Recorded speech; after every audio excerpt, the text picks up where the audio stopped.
and you said yes to Impact Wrestling. According to the website, you are the director of authority.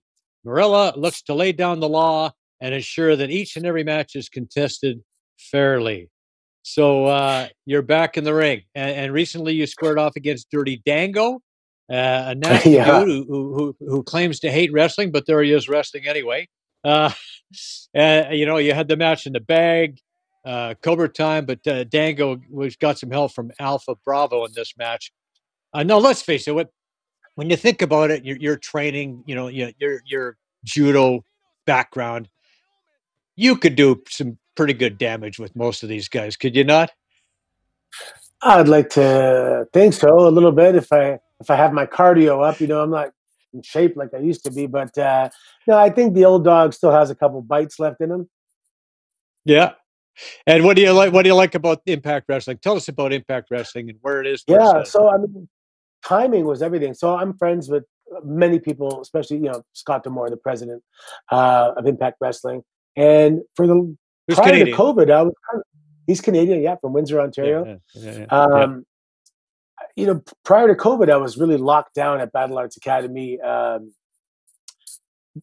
day to day stuff, coaching, taking my athletes to tournaments, putting on shows. I was, man, I can't remember how long. I worked like 7 days a week for a long time. And then COVID came and everything stopped. Gyms were closed down, putting on large gatherings were closed down. My show on Sportsnet, Aftermath, we couldn't go into the studio. That was gone. So COVID kind of stripped life down to the basics, and we moved up north, and Hamilton Wrestling Entertainment came in and, is a part of Battle Arts Academy.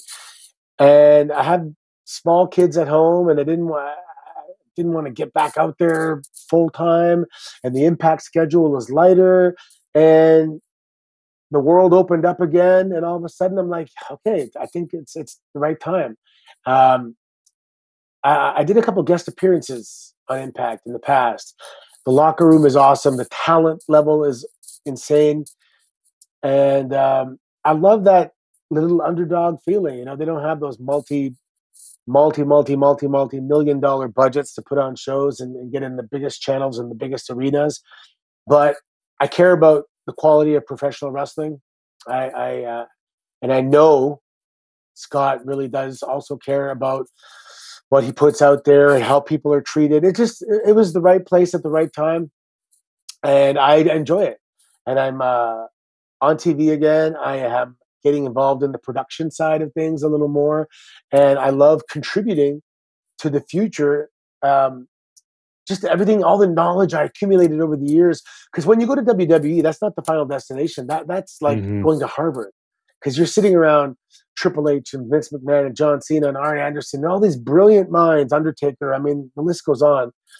Brilliant minds that really understand pro wrestling deeply. And I was a sponge, and I asked a lot of questions, and I listened to a lot of stories, and I get it. I kind of took that into my coaching, and now I take that into my the next chapter, whether it's production or being an agent, and still being on screen, but helping the younger talent. And it's not like I'm coming up with this stuff myself. I'm just regurgitating what these brilliant minds told me. I just accumulated all this.